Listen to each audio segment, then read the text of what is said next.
전남 나주에서 있었던 드들강 사건입니다. 지금부터 한 20년 전에 있었던 사건이죠. 드들강 사건. 네.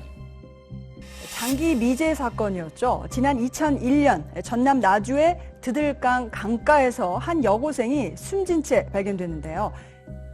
지난 2001년 2월 당시 여고생이었던 17살 A양은 나주 드들강변에서 알몸 상태로 숨진 채 발견됐습니다.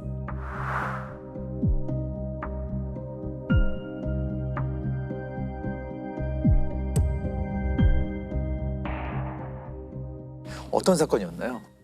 17살 먹은 어린 여학생이 고3 진학을 앞두고 있었어요. 근데 이제 갑자기 전남 나주 드들강이라는 하천에서 수중 시체로 발견이 됩니다. 근데 그 문제는 발견 당시 보면은 옷이 다 벗겨져 있고, 그다음에 유리품도 없어요. 옷가지도 없고, 또 엄마가 사주셨던 반지, 꼭 끼고 다녔던 반지, 금품이 또 없어졌고, 전날 핸드폰도 없어진 상태가 되고, 또 그 발견된 장소가 아무런 연고가 없어요. 그 결국은 타살인데 유일한 단서는 이제 시신입니다. 사인과 여러 가지 감정으로 채취할 수밖에 없었던 사건이 되죠.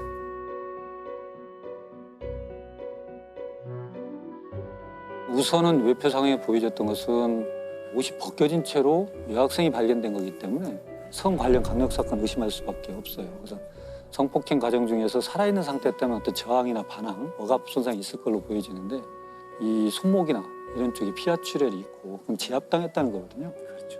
목 졸리는 적, 그다음에 가슴에 압박근 같은 게 있고, 좌측 측두부나 후두부에도 뭔가 부딪히는 적이 있어요. 이게 폭행일 수도 있고 사망하는 과정이 부딪힌 것일 수도 있고. 이제 두드러진 것은 얼굴이 뻘개요. 이걸 이제 법의학적으로는 안면 우열 이렇게 표현하는데,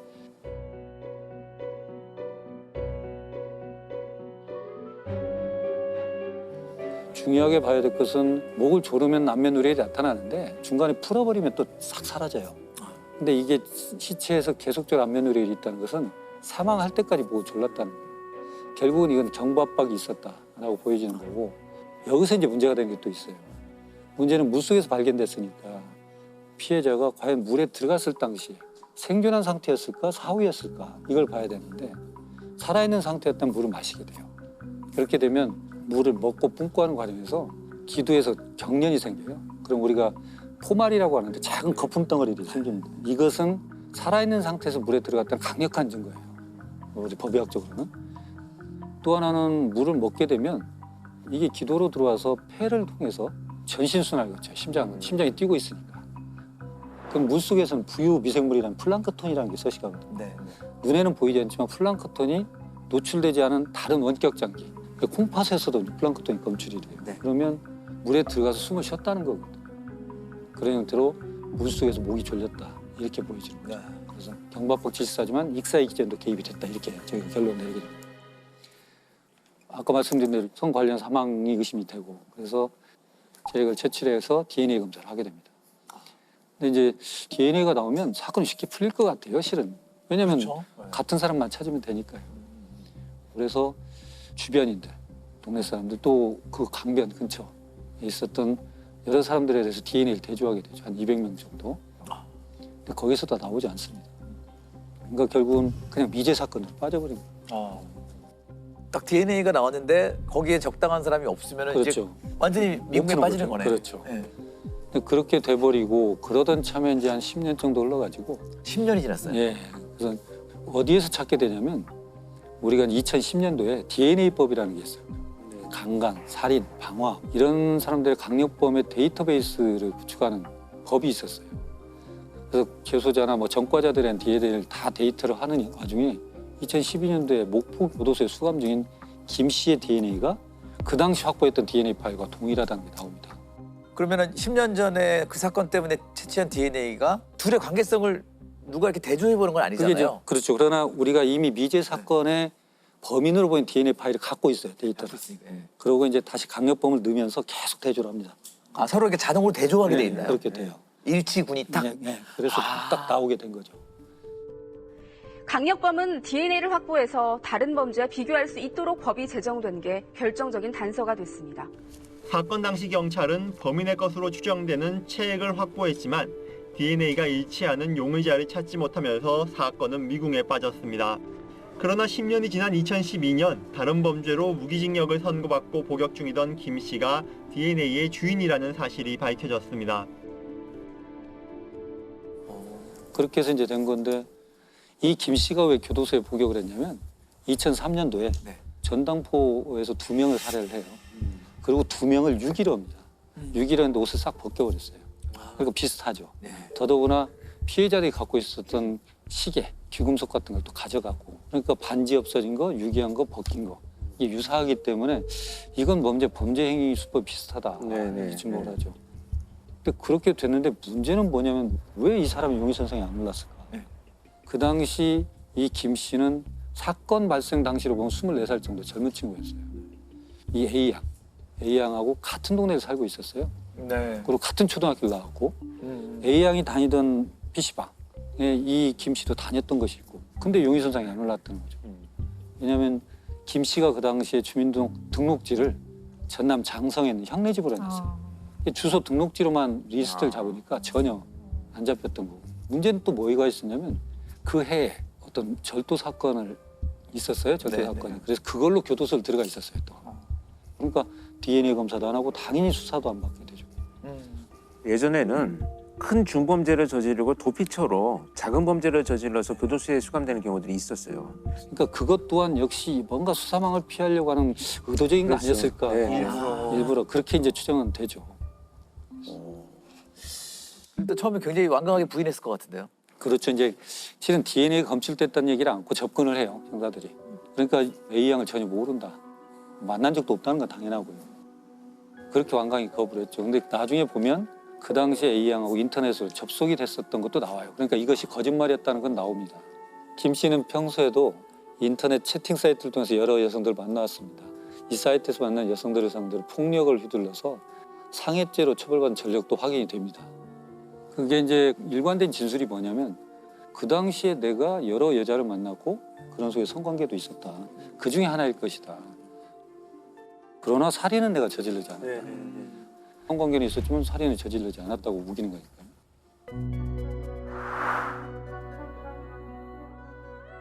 제3의 범인이 있을 가능성이 충분히 있죠.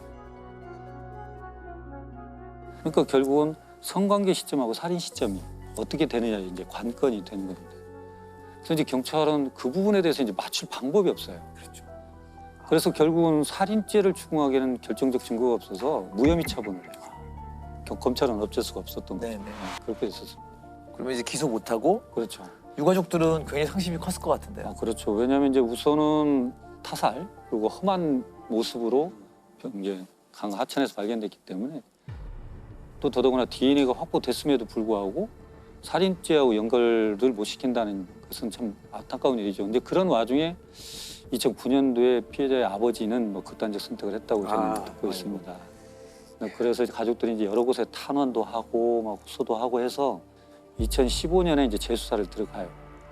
근데 문제는 뭐냐면 2001년도에 발생을 했지 않습니까? 네. 2015년이 되면 그 당시는 살인죄가 공소시효가 15년이에요. 2015년이면 겨우 1년 정도 남았죠. 1년밖에 안 남았어요. 이게 시간이 별로 없었어요. 근데 다행스럽게도 그게 7월에 태완이법이라고 살인죄 공소시효를 없애버렸잖아요. 그러니까 시간을 이제 벌게 됩니다. 그래서 이제 대대적으로 재수사를 다시 들어가게 되죠. 범인을 찾지 못해 장기 미제가 됐던 사건은 이른바 태완이법으로 살인죄 공소시효가 폐지되면서 재수사와 기소가 이루어져 묻히던 범죄를 밝혀낼 수 있었습니다. 광주지방 검찰청에서는 이제 검경 합동수사본부를 차려요. 대대적인 재수사를 들어가는데 근데 여하간 그 연결고리 연결할 건 아직 못 찾고 있었고 그래서 이제 검찰이 그 목포교도소에 있는 김 씨의 감방에 있는 소지품을 다 압수를 해봐요. 압수를 해보니까 독특한 사진이 나옵니다. 그날 2월 4일 날 낮에 여자친구와 같이 강진에 있는 외할머니 집을 방문한 사진을 찍어놨어요. 그러니까 결국은 이것은 굉장히 알리바이를 입증할 수 있는 중요한 증거임에도 불구하고 검찰, 경찰 재수사 또 이 사진에 대한 언급을 안 해요, 김 씨가. 아까 우리 권 교수님 말씀하신 것처럼 알리바이를 만들다 보면 너무 완벽해지면 그 이상 반응을 한 거죠. 그러니까 이 사람도 이게 너무나 인위적인 색채가 나니까 얘기를 안 했던 거예요. 그렇게 해서 이제 그 사진이 나오게 되고 그걸 왜 가지고 있었을까요? 그것도 의심스럽고 또 이제 그래서 결국은 같이 복역한 수감자들 한 350명 정도 이제 인터뷰를 해요. 거기서 보니까 유사한 사건을 했다라는 얘기를 진술을 했다. 그리고 생리 중이었던 어린아이를 강간했다 뭐 이런 얘기, 또 드들강에 대한 얘기도 하고 그걸 들었던 사람들이 있어요. 그것도 확보가 되고 여러 가지 정황은 김 씨가 맞아. 근데 문제는 성관계는 인정을 했잖아요. 근데 사망 시간과의 인과관계예요. 이게 이제 가장 관건이 됩니다. 그래서 이정빈 교수님이라고 제가 존경한테 선배님이 계시는데 그분한테도 의뢰가 됐어요.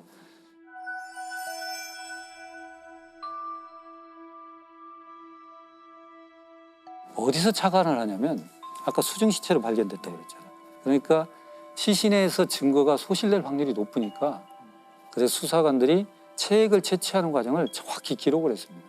뭐라고 기록을 했냐면 처음 채취할 때 입구에서 가까운 쪽을 할 때는 희멀건 정액이 나왔다. 묻어서 나왔어요. 면봉에. 그다음에 한번 채취하고 두 번째 넣었으니 깊숙이 집어넣었을 때는 끝에 생리혈이 붙어 혈흔이 있고 그다음에 정액이 섞이지 않은 상태 정확히 구분지어서 나왔다는 거예요. 이것을 이제 착안하신 겁니다. 왜냐하면 김 씨의 진술대로라면 성관계 이후에 며칠이 지났잖아요. 이 사람이 걸어서 다니거나 앉아있으면 중력이 작용하는 건 흘릴 수밖에 없어요. 혈흔과 정액은 섞일 수밖에 없습니다. 이렇게 경계가 명확하게 나왔다는 것은 이건 무슨 의미를 가질까 하고 이제 실험을 하세요, 이분이. 혈액은 본인 걸 뽑으시고 정액은 의사이신 아드님한테 정액을 받아가지고 둘을 놓습니다. 비닐팩에다가. 전혀 흔들지 않고 외력을 주지 않고 그러니까 전혀 섞이질 않아요. 6시간 반이 지남에도 불구하고. 그러다 잠깐 흔들었더니 바로 섞여요. 그러니까 이걸 가지고 이정빈 교수님의 말씀은 뭐냐면 성관계 이후에 정액이 배출되고 움직일 수 있는 전혀 시간이 주어지지 않았다. 특히 앉아있거나 또는 움직이는 그런 생존 반응이 없다. 그러니까 성관계, 성폭력이 됐던 성관계 이후에 사망까지는 굉장히 인접한 시간이 있을 것이다. 그래서 실은 성관계한 사람이 살인에 기했을 가능성이 아주 높다. 이렇게 이제 감정서를 내서 좁혔던 거죠. 그래서 이제 사건이 이제 풀리게 되고.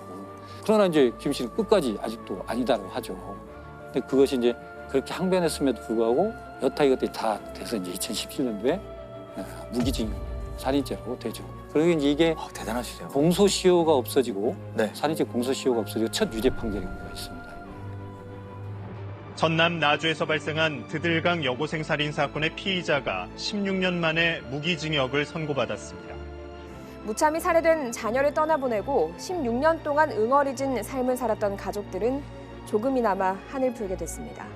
살인죄 공소시효가 폐지된 이후 A양이 성폭행당한 직후 살해됐다는 법의학 감정을 받아냈고 광주지방법원은 검찰 증거가 모두 효력이 있다며 마침내 무기징역을 선고했습니다. 사건 발생 16년 만입니다. 법의학이 진짜 결정적인 역할을 한 사건이네요. 범죄 해결에 있어서. 근데 이게 이제 법의학적으로 푼 건 맞지만 중요한 건 뭐냐면 그 당시에 의미가 있든 의미가 없든 그 당시 해석이 안 됐지만 수사관들이 정확하게 체액을 채취하는 과정을 다 기록을 했던 거예요. 그렇죠. 그것이 단서가 됐고 그 당시 사진, 수사 보고서, 부검감정서 여타 이것들이 다 종합이 돼가지고 이 사건을 풀게 되는 거죠. 그러니까 결국은 지금 단계에서는 해석이 되든 안 되든 그것이 의미 있는 소견이든 아니든 모든 걸 다 기록해야 되는 거예요. 그걸 정확했을 때 다음에 어떤 형태로 이걸 해석할 길이 생긴다. 이것이 하나의 교훈이 됩니다. 사실 바로 오원춘 사건입니다. 잔혹했던. 네. 수원에서 귀가하던 한 20대 여성이 중국 동포에게 납치돼 살해된 사건입니다. 갑자기 우 씨는 A 씨를 집으로 끌고 들어가 성폭행하려다 반항하는 A 씨를 살해하고 시신을 훼손했습니다. 범인은 40대 오원춘입니다. 그 오원춘 사건은 피해 여성이 퇴근을 하고 집에 가던 중이었었어요. 그래서 집에 거의 다다랐을 때 골목 입구에서 마침 나와 있던 오원춘이 피해자를 발견하고 갑작스럽게 공격을 해서 끌고 자기 집으로 들어갑니다. 그러니까 이제 피해 여성은 너무나 놀라고 충격적이어서 잠깐 오원춘이가 화장실에 간 사이에 이제 방에서 문을 잠그고 신고를 합니다. 그런데 이제 경찰의 대응이 너무 잘못됐던 거예요. 일단은 가장 초동 112 신고를 접수한 경찰관이 어떻게 대응하느냐인데 납치가 돼서 성폭행을 당하고 있다. 지금 위기에 처했다라고 하는 얘기를 제대로 확인을 하지 않았던 거예요. 지금 어떤 위기 상황인지에 대해서 판단을 했어야 되는데 싸우는 소리나 누군가 위협하는 소리가 들리지도 않고 전화를 할 정도 되면 그게 위기 상황은 아닌 것 같은데라고 하는 정말 아니란 대처가 결국 이런 결과를 낳았던 안타까운 사례입니다. 그래서 요거를 제가 일단은 몇 가지 나눠드리고 네. 한번 한 번씩 보시면서 녹취록을 보면 112 경찰입니다. 말씀하세요. 112 경찰입니다. 말씀하세요. 네, 여기 목골놀이터 전에 집인데요. 저 지금 성폭행 당하고 있거든요. 이게 이제 대략 어느 정도의 위치인지는 정확하게는 모르지만 일단 진술을 하고 있는 상태입니다. 일단 이제 목골놀이터라고 또 다시 질문을 하고요. 목골놀이터요? 네, 목골놀이터 전에 집인데 어느 집인지 모르겠어요. 지동이요? 네, 경초등학교 좀 지나서 목골놀이터 가는 길쯤으로요. 앞에서 분명히 얘기했던 내용이거든요. 이걸 계속 지금 확인을 하고 이건 답답한 상황이고요. 네. 이런 것은 왜 물어봤는지 저도 이해가 안 가요. 자세한 위치 모르겠어요? 초등학교에서 목골놀이터 가기 전에요. 초등학교에서? 목골놀이터 가기 전이요. 그러니까 본인이 지금 이 피해자는 최선을 다해서 지금 설명하고 있는 거죠. 근데 문제는 이제 위치 조회 한 번만 해볼게요 라고 했는데 위치 조회를 할 수 있는 역량을 동원을 했어야 되는데 계속 이제 그 질문만 하고 있어요. 그 다음 접수자가 누가 그러는 거예요. 이건 더 답답한 상황이죠. 네. 근데 여기 피해자가 아저씨 빨리요 빨리 그런데 누가 어떻게 알아요? 그 모르는 아저씨라 그러니까 문은 어떻게 하고 들어갔어요? 이런 대화가 오거든요. 이거 사실 중복질문 계속 하고 있는 거잖아요. 네. 목골놀이터 가기 전 초등학교 누가 그러는 거예요를 반복하고 있는 답답한 상황입니다. 그러다가 피해자의 목소리가 들립니다. 잘못했어요 아저씨 잘못했어요. 이거는 뭐냐면 원춘이가 잠깐 방을 나간 사이에 문을 잠그고 피해자가 전화를 걸어서 신고를 하고 있는 중에 문을 부수고 원춘이 들어온 시점이에요. 그러니까요. 그래서 이제 원춘이한테 피해자가 잘못했다 전화를 걸어서 잘못했다라고 하는 건데 근데 그 다음에 녹취가 아는 사람인데 남자 목소리 계속 들리는데 부부싸움 같은데 이게 마지막 얘기입니다. 수원 20대 여성 살인 사건에 대한 경찰의 대응이 시작부터 끝까지 총체적으로 부실했던 것으로 드러났습니다. 지난 1일 밤 10시 50분 112 센터에 걸려온 다급한 신고 전화.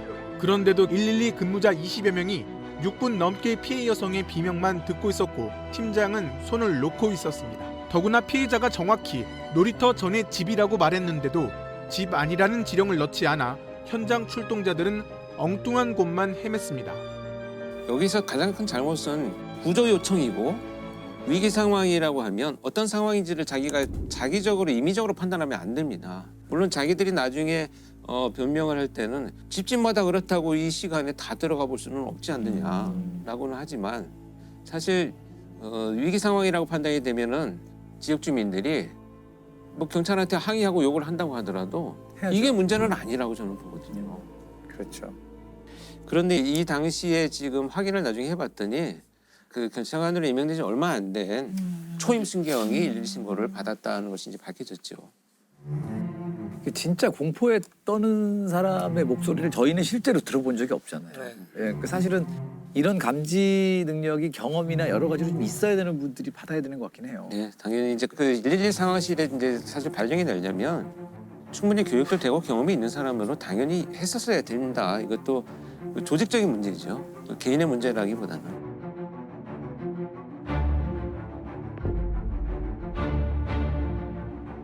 근데 오은추는 어떻게 잡혔나요?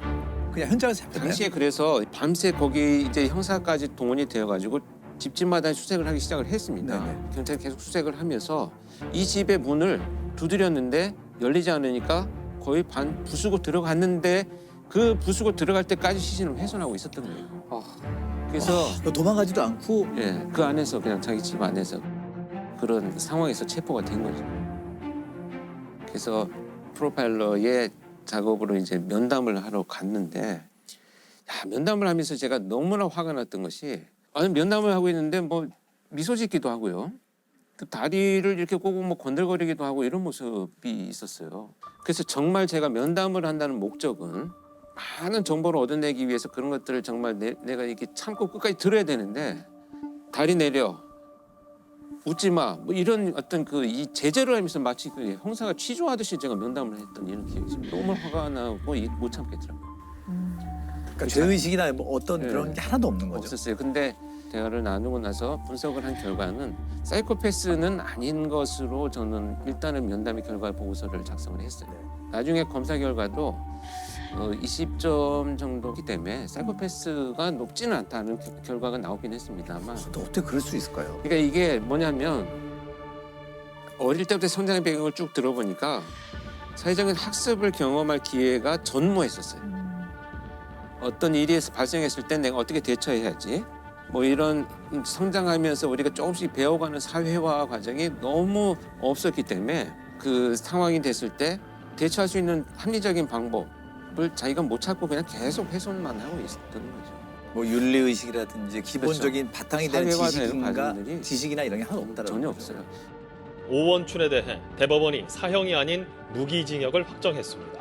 무기징역을 확정함에 따라 또다시 사법부의 법 적용이 너무 느슨한 것 아니냐는 논란이 불거질 것으로 보입니다. 사진과 관련된 사진 예술과 관련된 범죄는 그 이동식 사진가 살인 사건이에요. 아, 네, 네. 굉장히 충격적이죠. 네. 1983년 1월 구로구 호암산, 지금은 금천구예요. 금천구 호암산에 낙엽이 쌓인 곳에서 한 여성의 그 시신이 발견돼요. 아이들이 놀다가 시신을 발견하는데 사실 제가 이 지명을 정확히 알고 있는 이유가 이때 제가 초등학교 6학년이었고요. 제가 여기 살았거든요. 저희 뒷산이라고 할 수 있어요. 그래서 어릴 때 그 살인 사건 이야기를 들었던 기억이 어렴풋이 나는데 이때 시신이 발견되니까 경찰이 조사에 들어갔고요.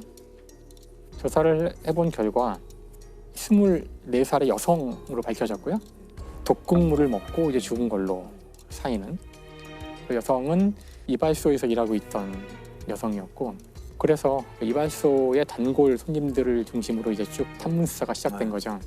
그래서 이제 거기 단골 손님들을 찾아가서 하나씩 만나는 과정 중에 그 범인인 이동식, 당시 사진 작가라고 하는 사람인데, 이동식은 특수절도 등으로 전과 3범으로 복역을 마치고 나와서 배관공으로 일을 하면서 동시에 사진 작가를 했다고 그러더라고요. 이 사람한테 경찰이 찾아갔어요. 찾아갔더니 자신은 뭐 사진 작가고 하면서 막 사진을 이제 보여주겠다고 보여주는데, 사진이 대부분 그 여성의 누드를 찍은 사진이고, 근데 일부는 되게 엽기적인 장면들이 있는 거죠. 막 사람이 죽어가는 모습 같은 것도 있고, 막 피가 나는 장면도 있고. 근데 자신은 이제 이게 컨셉이라고 하는데, 그 경찰들이 그 사진을 막 열심히 보고 있는 중에 이 사람이 뭔가 사진 한 장을 이렇게 숨기려고 하는 게 포착이 돼요. 그걸 이제 그 눈썰미가 뛰어나신 이제 경찰 한 분이 본 거죠. 그 사진에는 그 하얀 베일을 쓴 여성이 있었는데, 이제 이게 심상치 않아서 확인을 해보니 그 죽은 그 사람이 맞다. 죽은 사람이 맞다. 그래서 이제 이 집에 대한 압수수색이 시작되고, 결국은 집에서 21장의 사진을 찾게 돼요. 이 죽은 여성의 사진을 찾게 되는데, 이 사진을 가만히 보니까 이게 죽어가는 과정을 찍은 거예요.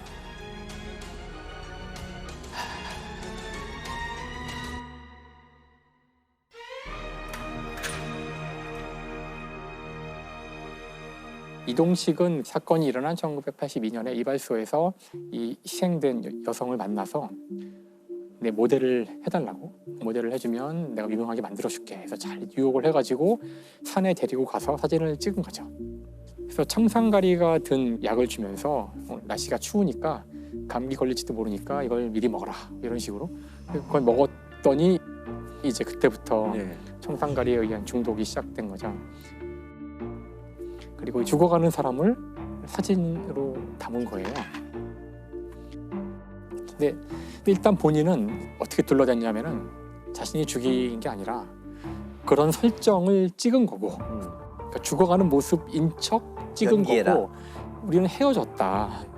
아마도 여성이 나중에 자살을 한 게 아닐까, 뭐 이런 식으로 얘기를 하는 거예요. 근데 좀 사진을 가만히 분석해 보면 그 희생자 주위에 풍경이 있잖아요. 나무도 있고 풀도 있고, 그것과 실제 범행 현장의 모습이 같아요. 그러니까 이게 말이 되려면은 헤어지고도 다시 원위치로 가서 그 자리에서 자살했다는 건데 이건 좀 말이 안 되는 상황이고요. 근데 보다 결정적인 증거는 이 사진을 당시 아주 유명한 그 다른 사진 작가에게 맡기게 돼요. 분석을 맡기게 돼요. 그래서 그 사진 작가가 분석을 하는 과정에서 이제 좀 충격적인 결과가 나오는데 이게 너무 사진이 그 해상도가 좋다 보니 사람의 솜털까지 다 보이는 정도로 가더라고요. 근데 사람의 이 솜털이 이렇게 자세히 보면 이렇게 서 있어요. 이렇게. 그렇죠. 서 있는데 사람이 일단 사망을 하면 그때부터 솜털이 서서히 이렇게 눕는다고 하더라고요. 근데 이 사진이 너무나 해상도가 좋아서 솜털이 다 보이는 상황이라서 분석을 통해서 21장의 사진 가운데 1번부터 16번까지는 살아있었고 16번, 17번 사이에 사망을 한 것으로 그래서 17번부터 22번까지는 솜털이 눕는 걸 볼 수 있죠. 이미 사망한 이유이기 때문에. 그럼 살아있을 때부터 사망할 때까지 찍은 거네요. 그렇죠. 그러니까 이 사실이 밝혀지자 이제 또 말을 바꿔요. 이것은 내가 추구하는 예술의 세계다.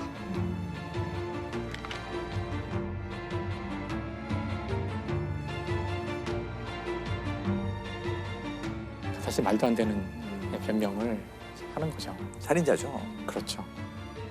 그래서 이제 이 사건이 이제 밝혀지자 이동식의 전 처가 1972년에 행방불명이 됐는데 혹시 이것도 뭔가 관련이 있는 게 아닌가. 그래서 경찰이 각종 여죄 추궁에 들어갔는데 이동식이 이제 말을 오락가락하면서 뭐 자기가 뭐 살해하고 매장했다 그러면서 경찰이 가서 파보니까 없고 뭐 이런 식으로 막 혼란을 주는 결국은 밝혀지진 않아요. 결국은 그 행방불명된 전처의 행방은 밝혀지지 않고요.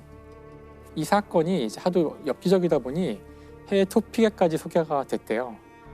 근데 그냥 이 사건은 빨리 묻히게 돼요. 별로 더 이상의 조사가 이루어지지 않고. 그러니까 이게 아마도 당시 그 아시안 게임이나 올림픽을 앞둔 그 정부 입장에서는 뭔가 이 사건을 빨리 정리해야겠다. 그래서 더 이상 조사를 하지 않고 빨리 종결을 시키고 재판도 빨리 진행되게 됩니다.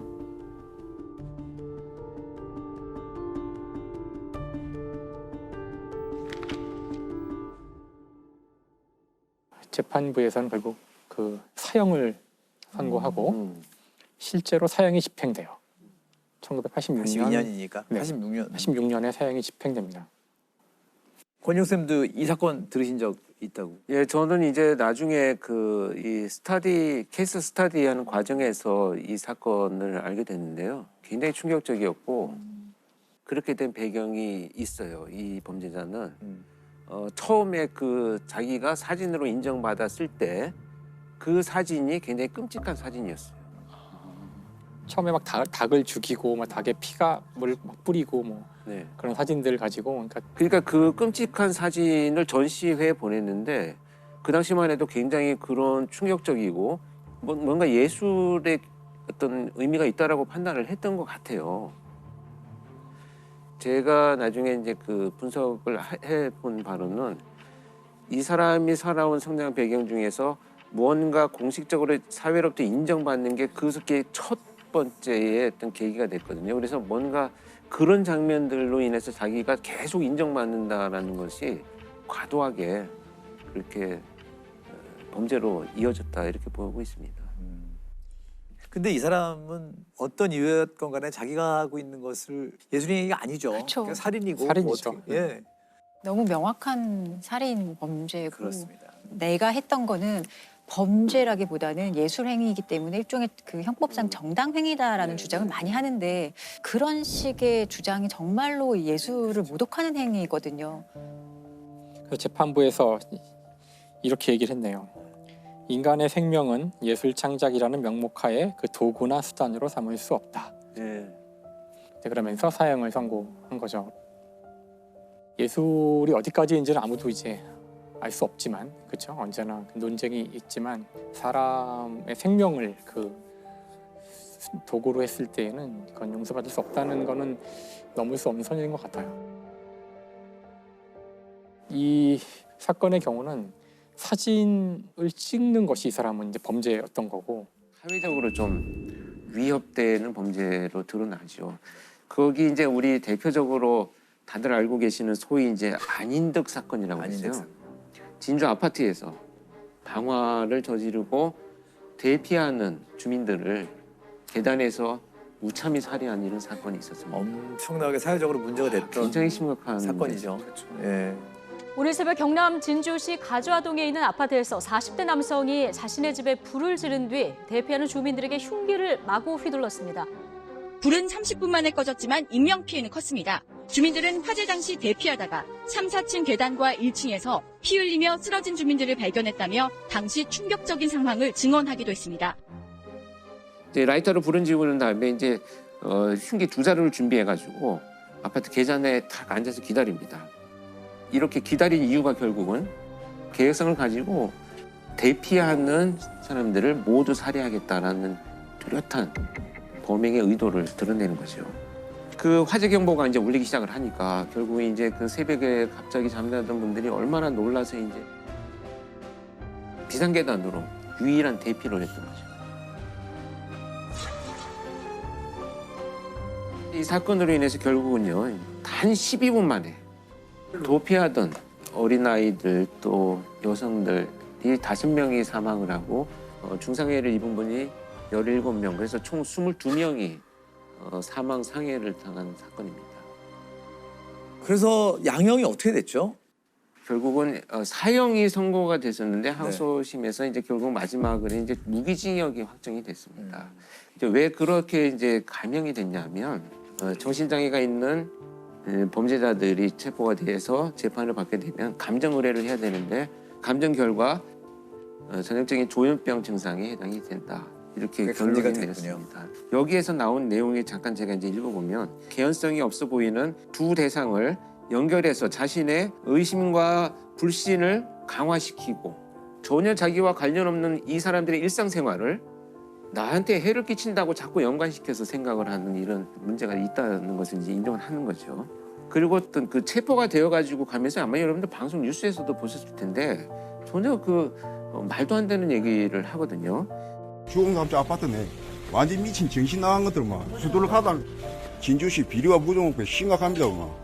하루도 멀다고 불이익 당하는 사람들 어느 정도나 많아져 가고 있는지 그거 좀 조사 좀 해주십시오. 과대망상이네요. 네, 전혀 해당되지 않는 것을 주장을 하고요. 내가 살기 위해서는 이렇게밖에 할 수 없었다라고 하는 정당방위를 주장을 하는 거죠. 그래서 이런 점들로 봐서는 굉장한 어떤 그 편집증적인 증상 또 망상 이런 것들이 개입이 됐다는 것이 이제 감정 결과에서도 드러나고 있습니다. 그래서 치료 감옥과 같이 병행이 된 것으로 나타나고 있습니다. 22명의 사상자를 낸 진주 방화 살인 사건으로 1심에서 사형이 선고됐던 피고인 안인득이 2심에서 무기징역으로 감형됐습니다. 재판부는 안인득이 조현병으로 심신미약 상태에서 범행을 저지른 것으로 판단했습니다.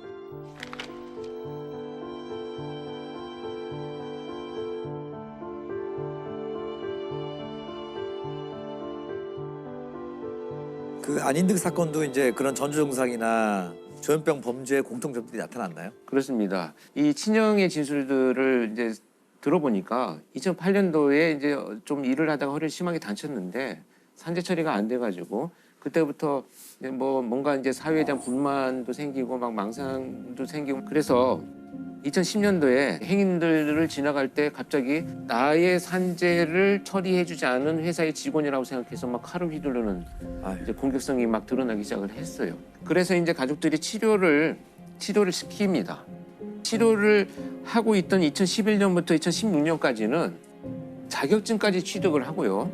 정상적인 생활을 했어요. 근데 이제 2016년 7월부터 치료가 중단이 됐어요. 그래서 그 이후로 사건이 발생할 때까지 2년 9개월이라는 공간이 치료가 안 됐는데 공격성이 점차 뚜렷하게 증가되기 시작을 합니다. 이 사람은 이제 사건이 발생하기 전에 그 CCTV를 보면 그러니까 어떤 한 여학생의 집까지 따라가서 학생이 놀라서 빨리 뛰어들어가서 문을 닫는 순간에 그 집 문을 향해서 막 오물을 뿌리는 장면이 나오거든요. 만약에 문을 닫고 들어가지 않았다면 거기에서 또 폭력이 행사됐을 가능성도 있는 이런 지난달 12일 안 씨의 윗집에 살던 여학생이 급히 집으로 들어갔는데요. 뒤이어 안 씨가 따라와 초인종을 누르고 얼마 뒤에 무언가를 뿌립니다. 간장과 식초를 섞은 물이었습니다. 안인득도 결국은 공통된 특징이 나타난 것이 이제 고립돼서 혼자 있었다는 거, 치료가 중단돼 이제 3개월이 넘었다는 거, 이것이 이제 아주 정정적으로 공통되게 나타나고 있습니다. 재범률은 어떤가요? 사실 이게 안타까운 게 재범률이 굉장히 높습니다. 재범률이 64%가 넘어요. 그러니까 이제 10명 중에 한 6, 7명은 재범을 한다는 얘기인데 그만큼 치료가 제대로 안 되고 형량만 채우고 그냥 다시 출소하는 그 문제를 일으켰던 상태가 유지된다 이렇게 볼 수가 있는 거죠. 정말 이 문제를 가장 먼저 볼 사람들은 가족들이잖아요. 그럼 가족 입장에서는 만약에 조현병 환자 같은 사람이 있다. 네. 그럼 어떻게 하는 것이 최선의 방법일까요? 최선의 방법은 결국은 치료입니다. 입원 치료. 네, 입원 치료가 우선 되어야 되는데 근데 가족들이 이것을 숨겨요. 조현병이 발생한 이후에 치료를 받기까지 WHO에서 권고하는 기간이 있는데 보통 12주 정도라고 합니다. 12주, 그러니까 3개월 이내에 치료를 받으면 상당히 예후가 좋은데 한국의 평균을 내봤더니 56주가 넘어요. 56주. 증상이 나타나고 이제 못 참을 때가 되어야만 결국 병원에 가는 현상들이 계속 이어진다 이렇게 볼 수 있습니다. 딴 병에 대해서는 솔직한 게 많은데 가족이 정신병력에 대해서 상당히 숨기려고 하는 게 좀 우리나라 가족들이 좀 있죠. 어떤 사회적 편견, 낙인 이것이 사실 화를 키우는 원인이라고 저는 생각해요. 맞아요. 그래서 제가 이제 외국의 시스템은 어떻게 되어 있는가를 몇 군데 쭉 수집을 해서 봤는데 참 합리적인 것이 이제 그 호주의 CTO라고 해서 지역 명령제도죠. 자, 지역 주민들이 모여요. 대표들이. 그리고 의사가 와요. 그다음에 공권력 집행은 경찰이 오고 이렇게 서로 모여서 이제 대책 회의를 합니다. 저 사람이 위험한데 우리도 살고 저 사람이 같이 살기 위해서 3개월까지 입원을 강제 입원을 할 수 있도록 해놓았어요. 그리고 이제 그 치료 비용을 국가에서 전부 전액 부담을 합니다. 이웃과 가족이 같이 합의 보는 거 되게 괜찮은 것 같네요. 미국 같은 경우에는 이제 그 이 치료적 개입이 훨씬 더 전문화돼 있어요. 그러니까 예산과 인력을 충분히 확보를 해서 어떤 그 전문가가 최소한 5명을 넘지 않습니다. 지금 한국 같은 경우에는 정말 수십 명 앉혀놓고 성폭력 치료 프로그램 100시간 운영해도 사실 이거 뭐 효과 없는 거거든요. 근데 지금은 이제 그 보호관찰 관련해서 보호관찰 등에 관한 법률이 이제 개정이 되면서 보호관찰을 종료한 정신질환자에 대해서는 그 사람의 인적사항과 정신질환 정보 같은 거를 경찰과 그 지방자치단체하고 정보를 공유하게 되었거든요. 근데 그래도 한계가 있는 게 어떤 범죄 혐의점이 없는 사람에 대해서는 여전히 관리 시스템이 없다고 얘기할 정도였거든요. 그러니까 이렇게 듣다 보니 일단은 지금 공론화부터 필요한 것 같네요. 일단 이 얘기를 좀 하기 시작해야 어떤 제도라도 만들어질 수 있지. 지금 저도 사실 잘 몰랐거든요. 이게 이렇게 심각한 문제일 거라고는. 그러니까 국가도 개입하고 공동체도 개입을 해서 이런 인식도 좀 바꾸고 예방하고 치료만 되면 현저하게 저는 줄일 수 있다고. 진짜 필요한 것 같습니다. 수원 주차장 살인 사건 이렇게 말씀을 드릴게요. 범인은 김 씨라고 하겠습니다. 이 김 씨가 이제 제일 처음에 저지르는 사건은 2001년에 있었어요. 2001년에 아내를 목을 졸라가지고 기절을 시키고 차 안에 둔 채로 그 차에 불을 질렀어요. 그래서 결국에는 잡혀서 살인죄 그리고 뭐 사체 손괴 이렇게 해가지고 12년을 복역을 합니다. 2013년에 출소를 했어요. 출소를 했으면 이제 좀 뉘우치면서 살아야 될 거 아니에요. 그런 마음이 없었던 사람 같아요. 어떤 대부업 사무실을 하는 두 사람을 알게 되고 박 씨, 유 씨라고 할게요. 박 씨는 남자, 유 씨는 여자입니다.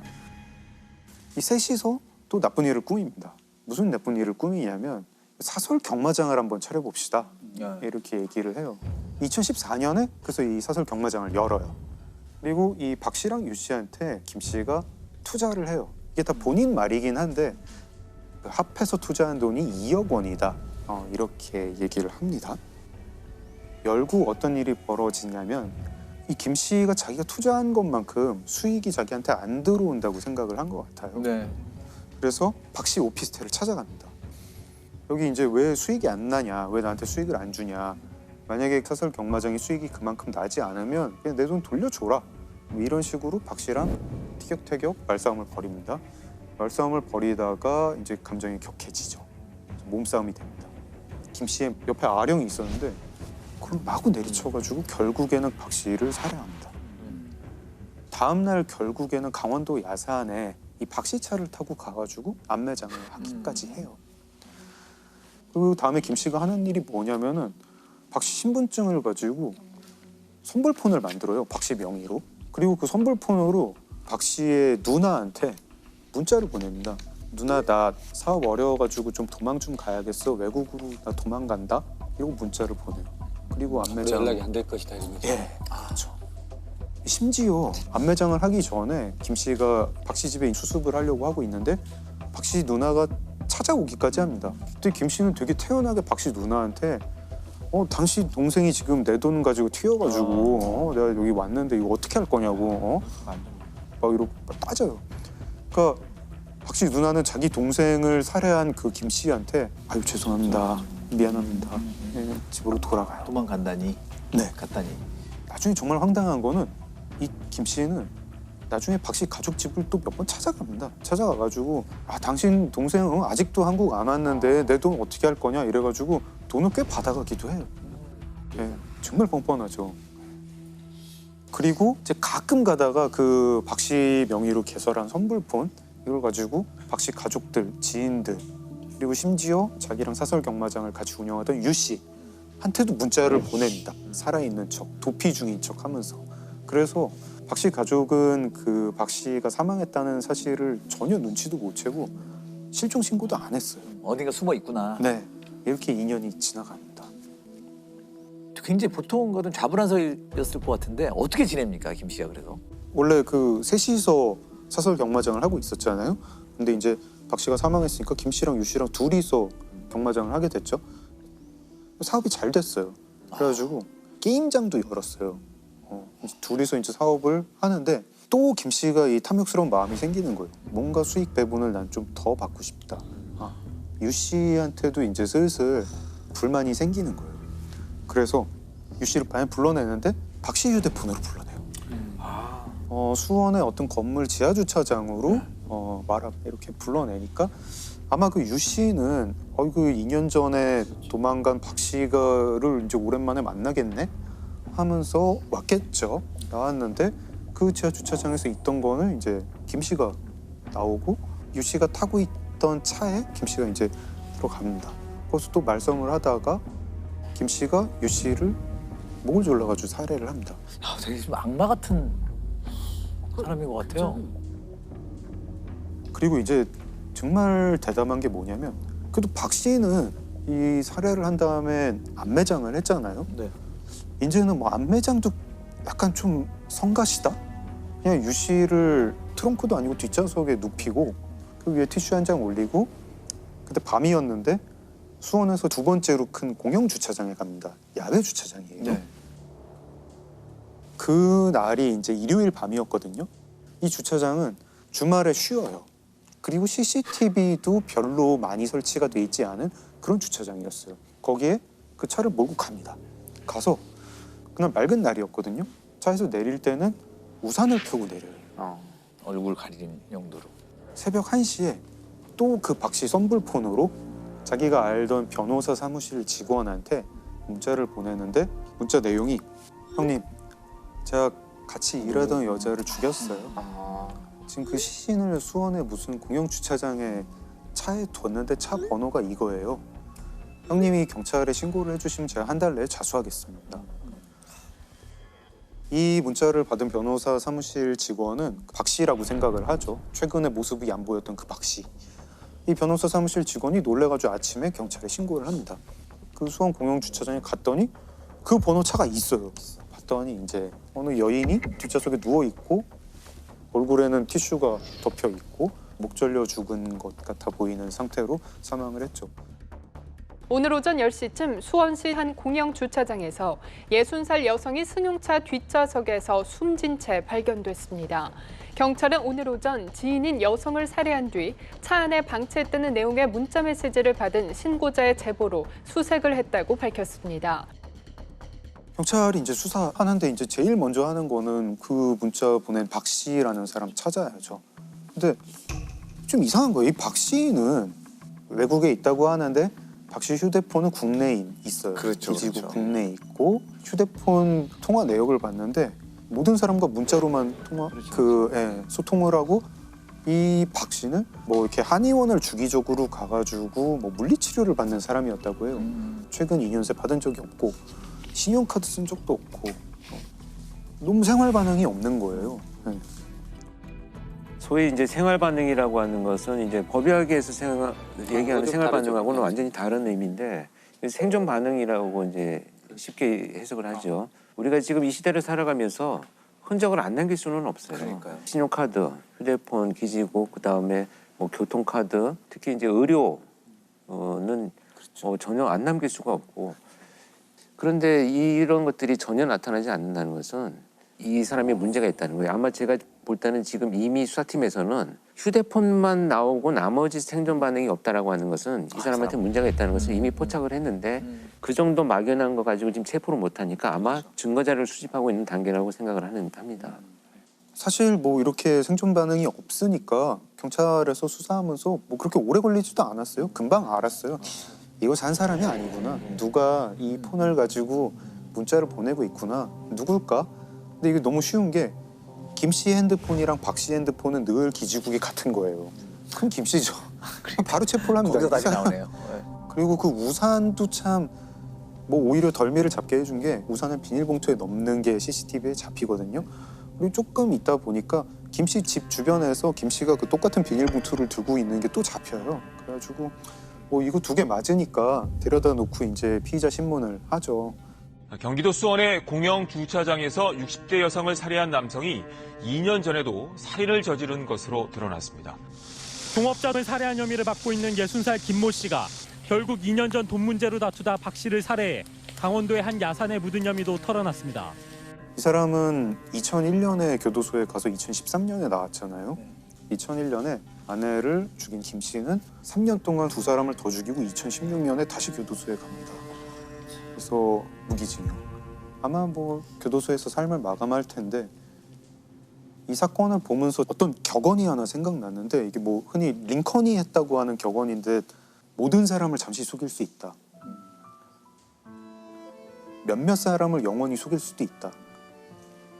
하지만 모든 사람을 영원히 속일 수는 없다. 없죠. 모든 사람을 속일 수는 없다.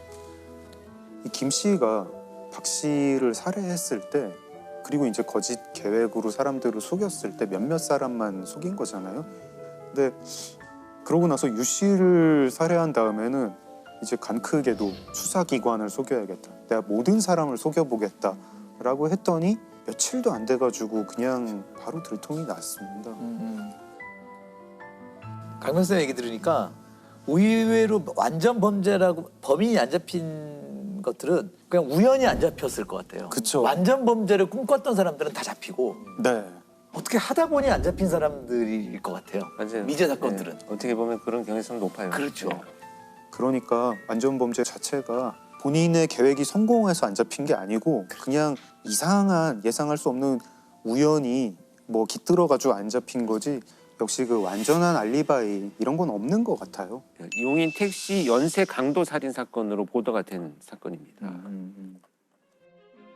2002년 4월에 김경훈이라고 하는 소위 이제 주범인데요. 네. 28살이었었고 같이 범행을 저지른 공범은 허재필이라는 자였었는데 24살이었습니다. 이 김경훈과 허재필이라는 이 두 범죄자들은 용인에 있는 한 골프장 식당에서 일을 하면서 둘이 이제 알게 됐어요. 근데 이제 김경훈이라는 자는 나름대로 어떤 뭐 이 교육자 집안이라고는 합니다. 그래서 뭐 그렇게 어렵게 살지는 않았는데 특수 강도 범죄로 체포가 되어가지고 구속이 됩니다. 4년 실형을 받고 나오거든요. 아마 굉장히 중범죄였던 것 같아요. 어찌됐건 그 범죄를 저지르고 난 이후에 총 전과 7범, 범죄를 저지르면서 계속 범죄를 이어왔습니다. 이제 그 당시의 수사 기록들을 검토를 해보면 대부분 성범죄와 관련된 범죄가 계속 이어져 왔다. 그래서 돈과 여성에 어떤 집착하는 이런 유형이었다라고는 알려지고는 있습니다. 근데 허재필은 의외로 뭐 그런 어떤 그 전과가 없어요. 빚이 좀 있었다 그래요. 근데 당시에 월급이 이제 워낙 얼마 되지 않으니까 김경훈이가 이제 제안을 합니다. 택시로 위장 강도를 해서 너희 빚을 내가 갚아주고 같이 우리가 뭐 유흥비에 쓰자. 그래서 2002년 4월 18일에 이제 범행을 시작하는데요. 둘이서 차를 타고 가가지고 허재필은 트렁크에 숨어 있고 김경훈이가 자신이 알고 있는 여성에게 그날 잠깐 만나자라고 이제 제안을 해서 영동 고속도로 상에 있는 한 휴게소로 이제 유인을 해서 태워서 갑니다. 그리고 그 휴게소에 도착을 한 다음에 트렁크에 숨어있던 허재필이가 나와서 김경훈과 합세를 해서 이 여성한테 금품을 강취를 합니다. 그래서 카드를 강취한 이후에 이 여성을 살해합니다. 그리고 이제 인근에 안매장을 한 뒤에 12회에 걸쳐서 286만 원을 인출을 합니다. 그래서 이제 이 살인을 한 이후에 자신감을 가지죠. 이 범죄자 둘은 이제 우리가 뭔가 해낼 수 있다. 두 번째 사건은 며칠 지난 다음에 두 사람은 주차된 택시에 택시 번호판을 일단 훔칩니다. 그리고 그 위에 있는 캡을, 택시 캡 있잖아요. 그것까지 훔쳐와가지고 자기 차에 장착을 해요. 그러니까 번호판하고 그 캡을 캡만 훔쳐서 자기 차에, 그러니까 자기 일반 승용차에 택시로 위장을 한 거죠. 그렇게 이제 택시를 하나 만들어가지고 용인 일대를 돌아다니기 시작을 합니다. 그리고 그날 밤에 오후 11시경에 수원의 한 도로에서 택시를 기다리던 여성을 이제 차에 자연스럽게 태워가지고요. 현금 2만 원을 강취를 하고요. 신용카드를 빼앗습니다. 그리고 노끈으로 목을 졸라서 살해하고 트렁크에 유기를 하죠. 불과 다음 날 이제 막 하루하루 계속 범죄가 이어집니다. 그래서 밤만 되면 택시를 기다리는 여성을 태워가지고 같은 방식으로 범행을 하고 살해를 합니다. 결국은 이거 카드로는 어차피 많은 돈을 뽑을 수는 없잖아요. 그렇습니다. 몇백만 원 때문에 계속 그렇죠. 사람을 죽이고 있다는 건데. 때로는 몇십만 원, 뭐 몇백만 원. 그게 정말 정도. 이해가 안 되는 것 같아요. 근데 이게 되게 중요한 부분이에요. 범행이 탄로날 것 같아서 살인을 저질렀다라고 하는 것이 이 범죄자들의 특징으로 지금 보시면 될 것 같고요. 그리고 나서야 이 범죄자들이 자신들의 범행에 대한 이제 수사망이 좁혀지기 시작을 하니까 갑자기 이제 그 다음 날 패턴을 바꿉니다. 이 번호판과 캡을 떼어내고 3명의 여성이 같이 서 있는 곳에 가서 같이 놀러 가자, 드라이브를 하자 이렇게 이제 유인을 합니다. 유인을 해서 자기 차에 태운 다음에 2명을 성폭행을 하고 또다시 같은 방법으로 노끈으로 피해자들을 살해합니다. 그러다가 이제 체포된 과정을 보면요, 계속 범죄가 이제 성공을 하니까 용인의 한 회사 주차장에서 이제 번호판을 훔치려고 하다가 경비원한테 발각이 됩니다. 그래서 이제 경찰에 신고가 되어가지고 절도 범죄로 경찰이 출동을 해서 두 사람 체포를 하는 과정에서 김경훈이 경찰에 도착하기 전에 이제 도망을 가게 됩니다. 도주 하루 만에 경찰은 이제 김경훈의 은신처를 찾습니다. 그래서 이제 방을 급습을 했는데 급습하는 순간에 이미 김경훈은 자신의 목을 찌르고 피를 흘리고 있던 상태로 발견이 됐죠. 그래서 이제 경찰이 병원으로 후송을 했지만 결국 사망을 하게 되죠. 경찰은 이내 동생을 앞세워 용의자 김 씨가 은신 중인 포항의 한 가정집을 덮칩니다.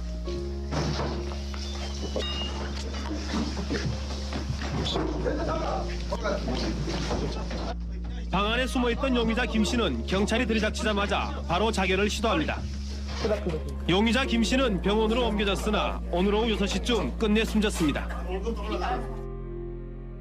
그래서 사실은 체포될 당시에 경찰이 정말 놀랬다 그래요. 저는 이제 투입되지는 않았었는데 차에 그냥 시신들이 이렇게 포개돼 있었죠. 뒷좌석하고 뒷좌석과 트렁크에 그냥 뭐 이렇게 그냥 마치 짐짝처럼. 어떻게 싣고 다니지? 그러니까. 그래서 시신을 싣고 다닌 차량으로 굉장히 유명했던 이런 사건입니다. 결국 이 두 사람은 단 11일 동안 여성 6명을 살해하고 그들이 뺏은 돈은 단 520여만 원에 불과했다고 합니다. 연쇄 살인범 허재필은 경찰에서 쓴 자술서에 잡히지 않았다면 계속 사람을 죽였을 것이라고 썼습니다. 허재필은 이 자술서를 쓰면서 끝내 회한의 눈물을 흘리며 용서를 빌었지만 용서받기엔 그의 범죄가 너무 중하고 큽니다. 허재필은 체포가 되어가지고 사형 선고를 받고 현재도 수감 중에 있습니다. 근데 사형수로 지금 현재까지 수감을 하고 있는 거죠. 아니, 살인장과가 없었던 두 범인이 어떻게 첫 범행부터 이렇게 다양한 살인의 강도에 의아하거든요. 그렇죠. 저도 이 질문 되게 많이 받거든요. 그런 일들은 사실 많이 일어납니다. 근데 이들이 갖고 있는 소위 목표는 자신이 원하는 어떤 목표를 이루기 위해서는 이것을 좀 도구처럼 쓴다는 건데 사이코패스들하고 좀 다른 의미를 갖고 있어요.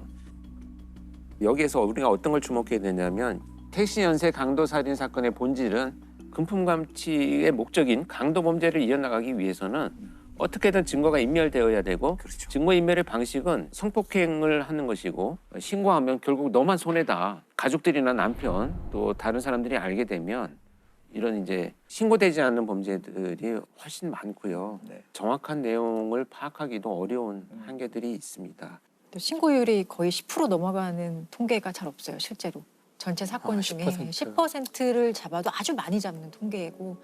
그다음에 여러 연쇄 사건으로 성폭행이 이어진다면 노출의 위험이 높기 때문에 결국 피해자를 살해하는 것이 자신의 금품 강취를 위해서는 필요한 그냥 도구적인 행동과 행위다 이렇게 이어지는 것이죠. 그러니까 쉽게 얘기하면 강도를 저지르려는 자들은 살인이나 성폭력으로 자연스럽게 이어질 수 있다라는 거죠. 그렇죠. 예, 결국은 이어지기도 하고 짧은 시간 안에 혼합되어서 나타나는 것이 우리가 연쇄를 빨리 차단해야 되는 가장 중요한 이유가 되겠습니다. 강도 범죄를 이게 조금 뭐 살인보다는 좀 가벼운 범죄 이렇게 볼 게 아니네요. 그렇죠. 보통 그렇게 보잖아요. 그래서 그래서 그냥 연쇄 강도야 한 10건 저질렀대. 뭐 차량 절도범이 10건 지금 발생을 했대라고 하는 것에 대해서 우리가 좀 심각하게 생각해야 될 필요가 있다 이렇게 말씀드리고 싶습니다. 연쇄 성범죄자들의 그들만의 특징이 있나요? 연쇄 성범죄자들만의 특징을 몇 가지만 요약을 해보자면 첫 번째로 범행 도구나 이런 것들을 좀 치밀하게 준비를 하고 납치, 유인, 감금 뭐 이런 것에 굉장히 능숙하기 때문에 피해자들이 저항을 하지 못하는 경우가 많이 나타나고 있습니다. 그리고 익숙한 장소에서 범행을 계속 이어갑니다. 그러니까 자기들이 익숙한 초기 단계에서 범행을 저지를 때 성공한 그런 익숙한 장소들이 있어요. 그다음에 이제 이 여러 연구에 의하면 사실 성범죄라고 하는 것이 성적 만족보다는 피해자에 대한 권력을 행사하고 통제하려는 욕구에서 비롯된다라고 하는 연구들이 굉장히 많습니다. 그래서 이런 그 몇 가지 특징들을 대표적으로 나타내는 범죄가 이중구 연쇄 성폭행 사건으로 알려져 있는 사건입니다. 1998년부터 2005년까지 발생한 사건입니다. 그래서 7년간이요? 7년간 사실 이제 전국을 다니면서 범행을 저질렀는데 DNA로 밝혀진 것만 77건입니다. 나온 것만 DNA 검사로 확인된 것만 77건이고 체포된 이후에 밝혀진 것도 30건 정도가 되고요. 총 184명의 피해자를 남긴 정말 희대의 연쇄 성폭행 사건으로 남아 있습니다.